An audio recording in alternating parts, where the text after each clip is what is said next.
For some reason, this game fills me with an unexplained fear. It makes me sick to my stomach, and every second I'm looking at it, it's like my mind is screaming to get out. Get out now while you still can! But why? Why does this game haunt me? I have no reason to think that it's bad. Hell, I bought the damn game. No, there's something that I'm forgetting. Wait. No. It can't be.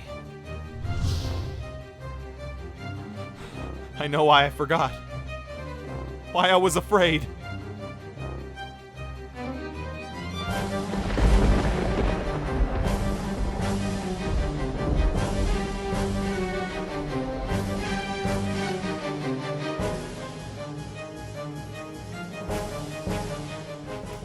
Hello everybody, and happy October. Today we're going to be playing a scary game. Not only is this game of the horror genre, but there's also a second reason why it's a scary-ass game. It was made by Idle Effects. That's the company that brought us the joy of Drake of the 99 Dragons. This is the game they made right before they made...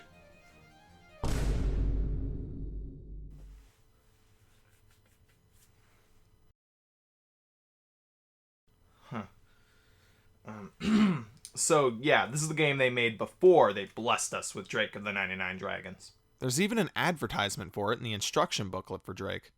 Saying that I'm terrified right now would be quite the understatement, but I guess that's what Halloween's all about, so without further ado, let's take a look at Nosferatu, The Wrath of Malachi. The plot is fairly basic, so let me just run you through it real quick. You play as a strapping young man named James Patterson. Your sister Rebecca is set to get married to the son of a wealthy Romanian count at their castle, Castle Malachi, a totally legit, not evil-looking place. You end up getting held up or something and arrive a day later than the rest of your family and friends and find that the castle actually does look evil and creepy. Who knew? Turns out that your sister is going to be marrying a vampire and the rest of your family is being held captive inside the castle. So, the only logical course of action is entering this evil place and saving your family from the evil Count Vampire guy. The first thing that I want to say when playing this game is... Isn't it weird that there's a bunch of crosses nailed onto this door, but on the inside? I'm on the inside of the castle grounds, so either somebody decided to come into this place to nail these crosses on the door, or maybe the Count just ordered them to be put up as decoration, as a fashion statement. I don't know, maybe it's like an ironic thing. That would make it pretty difficult for him to go out and get, like, groceries and stuff, though. And if I'm supposed to believe that the angry villagers from the town nearby put all these crosses here, then why the hell didn't the person driving me up here say anything? He took me in a carriage from the train station through a forest and all the way to the front doors of this horrible place. I think that it would probably be pretty public knowledge that this place had a frickin' vampire in it. What the hell, carriage driver? Do you just want me to get killed? Is this some sort of revenge plot or something for something that I don't even remember doing? If you're that kid from 4th grade whose pencil case I stole, I'm sorry, okay? How the hell did my sister even get engaged to a vampire anyway? Does Dracula just like to hang out in coffee shops and then they met over a chocolate donut? This game has a first-person perspective, and the gameplay mainly revolves around exploring the castle and killing enemies before they can kill you. This game succeeds in building a creepy atmosphere, but come on, I'm not gonna get scared by this game. I mean, I'll admit it right now. I don't play many scary games. I mean, I enjoy scary games, but when it comes to actually playing them, I'm usually too much of a coward. But come on, this game came out like 12 years ago. It can't be that scary. Oh god, kill it! Not a word. Your main goal in the game is not only to find your way to your sister and stop the Count in whatever evil plan he has, but also find and save all of your family members who came for the wedding. The most annoying thing about that, though, is that when you save someone, you then have to walk them back to the starting point out here in the courtyard. Walking people out of this castle is grueling. There are no enemies on the way out since I already killed them all. It's just gonna take longer and longer to save people who are deeper and deeper in the castle as the game goes on. It comes off as just feeling like pointless busy work, and granted, there can occasionally be the rare enemy that shows up, but when that happens, it just leads me to another problem I have with this game. Enemies respawn when you load the game. I'll enter a room, kill all of the enemies, loot the chests, and then leave. And then later on, I realize that I actually forgot something in that room, so I'll re-enter it later and all of the enemies are back, since I died and reloaded at some point. Now, this isn't completely unfounded, not at all. This happens a lot in games, and honestly, it's usually fine. But because of the random generation... Oh, right, this game is randomly generated. I'll explain more about that later, just stay with me. Because of the random generation, the enemies that spawn are always changing. So sometimes a room might not even have any enemies in it, and then later on it will. It can make loading saves really friggin' annoying. And because of the random nature of enemy spawning, sometimes you'll get stuff like this. This woman is just standing in this room waiting to be rescued, and is standing right next to this ugly, violent, and evil creature. And when I show up, she just walks out of the room like it's not even there. Oh hey, I found someone. He seems to be a bit on the injured side. Oh god, I don't know why I thought that would help. I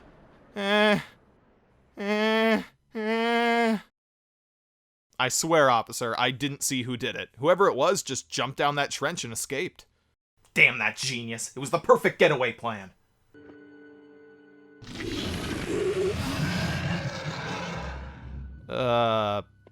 I sure hope that it was the door making that noise. Let's talk about gameplay in a little further detail, shall we? You start off with melee weapons, and then soon after you start getting more weapons, like guns and holy water. And let me tell you, the ranged weapons are a must, because close-ranged combat is friggin' impossible in this game. If you ever decide to kill an enemy using the sword, then you're probably going to get hit. A lot. Granted, it's easier to kill some enemies with melee weapons than other ones, and you can get better at it as the game goes on. You can hit them, step back, rinse and repeat. But that's difficult when there's multiple enemies killing you at once. Overall, the combat is pretty choppy. It could definitely be better. It's not completely broken, but it's also not the best, that's for sure. Once you get the gun though, it's a lot more fun and a lot easier.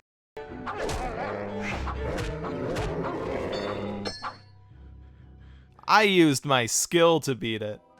And I find that this cross is very useless. It temporarily paralyzes some enemies, but switching between weapons is so finicky that by the time you've switched to a weapon of some sort, the enemy is already going to be attacking you. Switching through weapons works by scrolling with the mouse wheel, which sounds simple enough. It's definitely a no-brainer. It's what I've come to expect from most computer games. But for some reason, there's this weird delay. It's like it gets stuck, and I have to spin the wheel several times before it even starts scrolling through the weapons, and because of that, I often scroll past what I want. You can use the number keys to quick select, which a lot of people prefer anyway, but I like scrolling through my weapons. It's how I play Minecraft, and it's how I want to play this. Sometimes the enemies stupidly shoot each other. That's always a nice treat. I feel like I owe him one. But I know that if I don't kill him quick, then he'll start shooting me, so... I don't know, how about an IOU? I find exploring the castle mostly fun. Finding keys to unlock new places, getting the pants scared off me by... Yeah!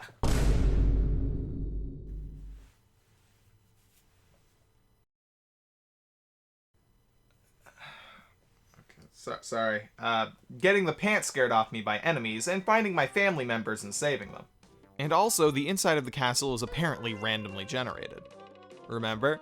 I briefly mentioned it earlier, because I wrote this review a little backwards. You remember that, right? Let's just chalk it up to foreshadowing. Anyway, the castle is randomly generated, meaning that every time you play, the layout of items, enemies, and all that is different. I enjoy games with randomly generated levels, at least when it works, and it works relatively well here. This is definitely not a game that you're going to win on your first try, so you'll probably find yourself playing through different playthroughs and noticing all the differences. Getting good at the game, traveling around fast enough to save people before they die, and collecting all the stuff. It's pretty difficult, but ultimately rewarding when you finally do save someone, instead of killing them and jumping into a hole. But that wasn't me. I already told you what happened.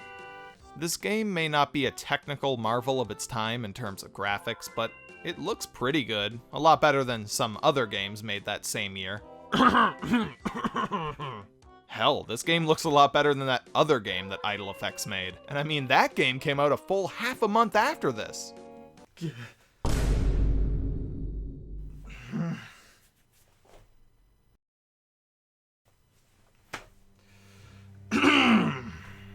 And honestly, the atmosphere succeeds in being creepy. Crosses nailed onto walls, the moonlit environment, subtle music, sometimes just giving us creepy storm sounds and bumps in the night to tickle our eardrums. Monsters walking all around the place, or in some cases, monsters not walking around, making me extremely nervous that I just haven't found them yet, and then there they are, they jump out from behind me, run. and the film grain effects over the game actually look pretty good. I guess I'm a sucker for that kind of thing. It honestly makes the game look pretty presentable to me. Even playing it today, it's not that painful to look at. That is, except for the occasional odd-looking enemy or major drop in frame rate. This never really happened to me in the actual gameplay, but the animations for using your weapons and items are often way lower in frame rate than everything else. Why? Everything else in this game runs at a fairly smooth frame rate, making the fact that a sword swing only contains a total of 9 frames pretty noticeable. Oh god! Ugh, that dog just scared the crap out of me. It has death in its eyes. My death, specifically.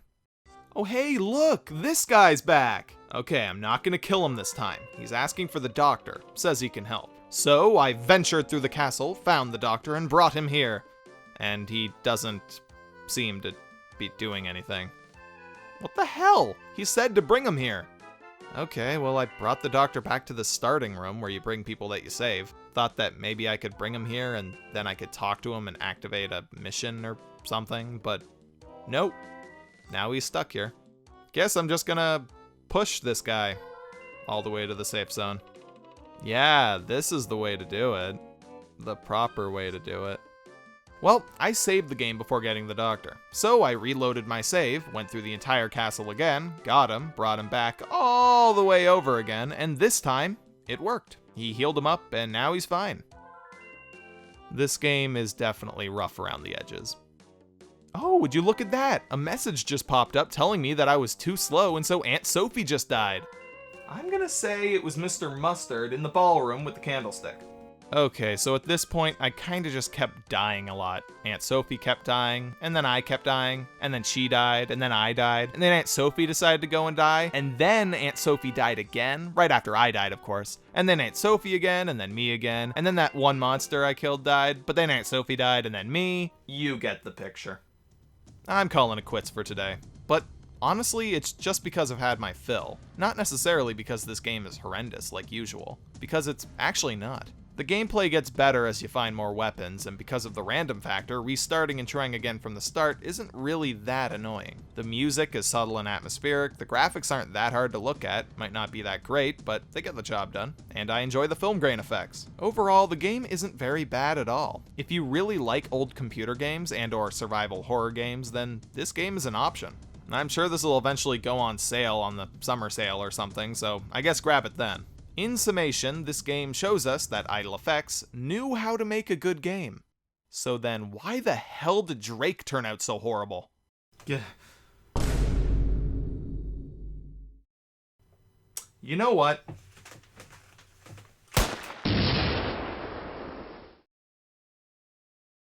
Alright, that's definitive. The Drake saga is hopefully over. Forever. Please let it be over. Please. Happy Halloween, everyone. See you later.